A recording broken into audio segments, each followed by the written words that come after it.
Je suis chercheuse. Le rôle d'un chercheur est d'essayer de répondre à des questions qu'on se pose.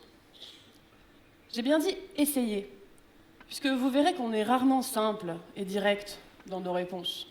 À juste titre, d'ailleurs, pour des raisons diverses et variées, dépendantes ou non du sujet sur lequel on communique, et puis qui sont en fait tout à fait discutables, puisque intrinsèques à la définition du mot chercheur, si tant est qu'il existe une définition du mot chercheur. Bref. J'ai aussi dit répondre à des questions qu'on se pose. C'est un « on » extrêmement large. Je parle de questions que se pose la société en général, la communauté scientifique, ou parfois, il est vrai, de questions que quelques collègues en salle de pause se posent. Ma thématique de recherche concerne les cellules souches, et je vais vous montrer que ces cellules sont, pour la médecine de demain, un outil prometteur et excitant, mais aussi troublant.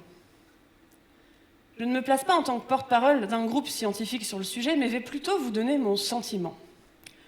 Je partage avec vous mes réponses aux questions qu'on me pose le plus souvent quand j'arrive, par exemple, en soirée avec des amis et que je rencontre une nouvelle personne.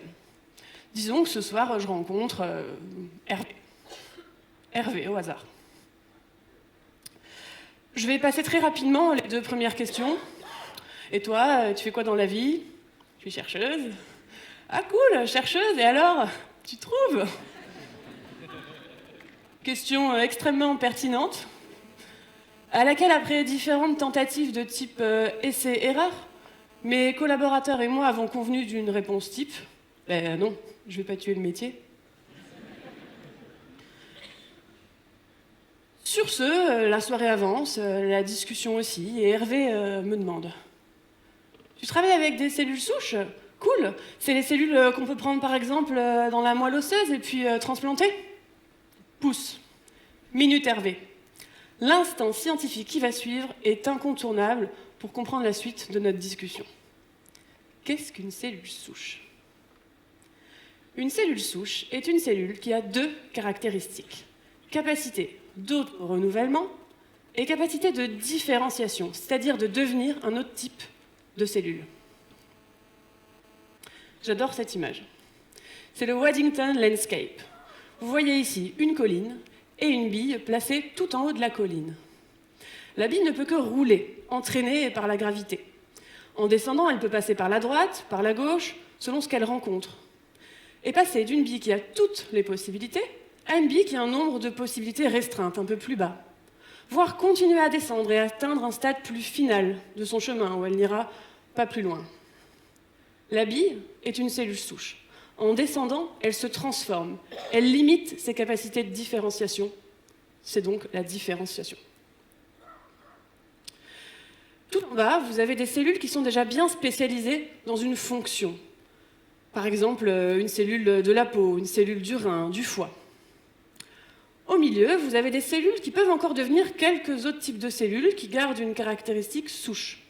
Ce sont par exemple les cellules qu'on trouve dans la moelle osseuse.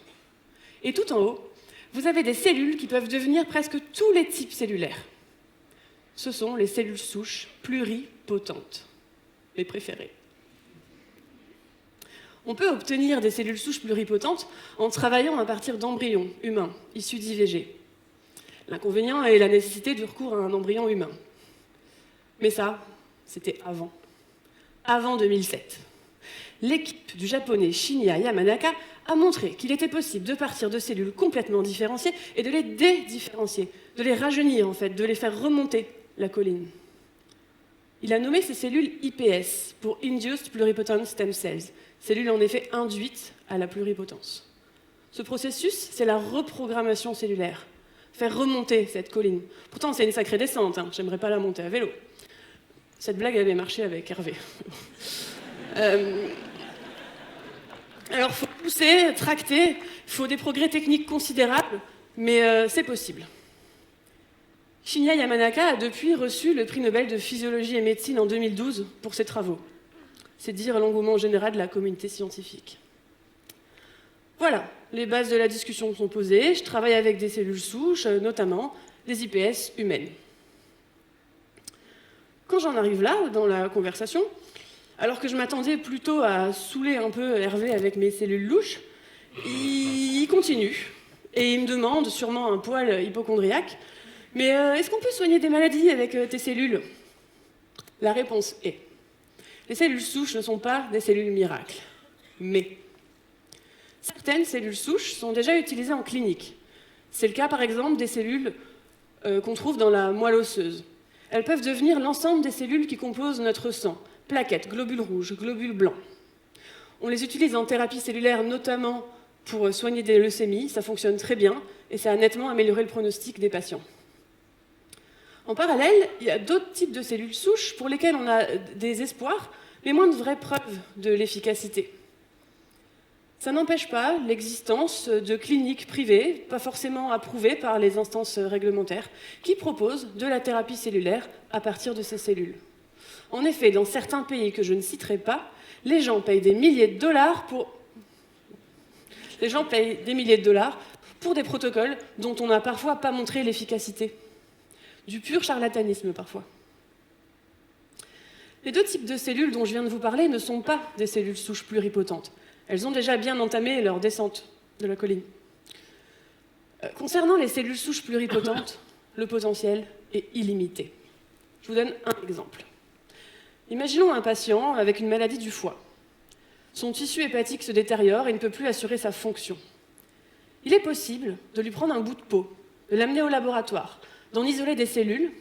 Dans une deuxième étape, on peut les reprogrammer en IPS, en cellules souches pluripotentes. Et dans une dernière étape, on différencie ces cellules en cellules du foie. On met un peu de produit A, un peu de produit B, on fait nos petites recettes de cuisine au laboratoire. On obtient donc des cellules du foie du patient lui-même, qu'on peut donc lui réinjecter pour qu'elles participent à la régénération de son tissu hépatique et que le patient puisse garder son foie. Je vous ai donné l'exemple du foie, au hasard, mais ça peut marcher avec d'autres organes, le cœur, le rein. Et il y a des preuves scientifiques que ça peut marcher notamment dans des modèles animaux proches de l'homme, comme le porc ou le singe.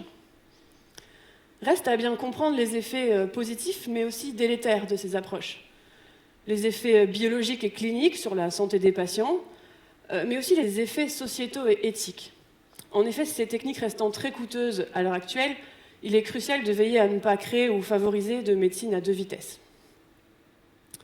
Ainsi, on peut donc réparer des organes à façon. Hervé me demande: oui, mais dans combien de temps? Enfin, est-ce que je peux aller me resservir un verre de caipirinha sans culpabiliser? Non. Mais fais-en deux. Plus sérieusement, il y a de nombreuses barrières éthiques et techniques à franchir. Il faut évaluer le rapport bénéfice-risque, comprendre bien comment tout fonctionne. Mais bon, si je devais donner une réponse, je dirais quelques petites dizaines d'années. Santé. Hervé continue la conversation, sûrement inspiré par ce qu'il vient d'entendre, et me demande alors: mais alors tu dis qu'on peut faire des cellules du foie, mais du coup, pourquoi on ne pourrait pas complètement recréer un organe entier? Pour le moment, on n'en est pas là, mais on s'en approche, même à Poitiers. Le laboratoire dans lequel je travaille est soutenu par l'INSERM, l'Université de Poitiers et le CHU. On travaille sur la transplantation d'organes, qui fonctionne très bien, mais on manque cruellement de greffons à transplanter. Parmi les projets qu'on mène pour pallier à cette pénurie, on a une idée qui consiste à utiliser les IPS, les cellules souches pluripotentes, pour générer des organoïdes rénaux, des mini-reins sur la paillasse.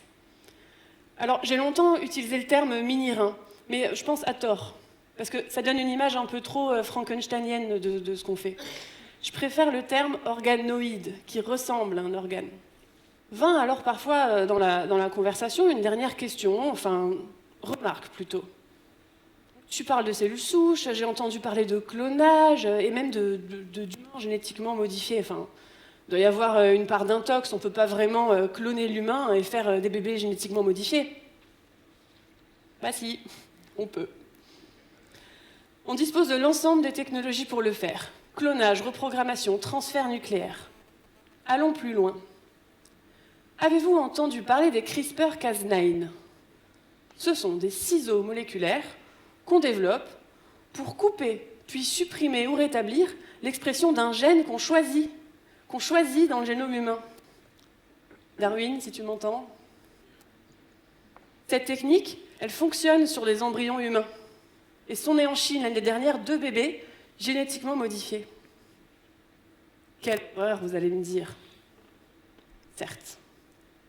Mais les bébés qui sont nés ont une maman séropositive pour le VIH et ont été modifiés pour ne plus posséder de récepteurs au VIH, rendant l'entrée et donc la contamination par le virus impossible. Pouvons-nous techniquement tout faire? Oui, ou presque, ou bientôt. Pouvons-nous légalement tout faire? Non, fort heureusement, ou en tout cas pas partout. D'ailleurs, le papa biotechnologique des bébés OGM dont je viens de vous parler a depuis été licencié de l'université et condamné à quelques années de prison ferme pour non-respect des lois éthiques en place. Devons-nous tout faire? Je ne vais pas répondre à cette question, mais je pense vraiment que le sujet il mérite qu'on y réfléchisse tous, pas seulement les scientifiques, au vu de l'impact potentiel de ces biotechnologies sur la santé des humains et de l'espèce humaine en général. Ainsi, à la toute première question d'Hervé, « Et toi, tu fais quoi dans la vie ?» J'aurais pu lui répondre que j'ai la chance de faire un métier où notre rôle est certes de se poser des questions, mais de passer les mois et les années qui suivent à tenter d'y répondre. Et alors, je trouve, bah oui, je trouve que les cellules souches sont un outil extrêmement prometteur, excitant même, et qui pourrait à terme réparer l'humain, en quelque sorte. Mais même si je pense que l'optimisme est de mise, il faut rester vigilant pour que les hommes réparés que nous serons demain gardent leur foi, mais aussi un peu d'humanité. Merci beaucoup.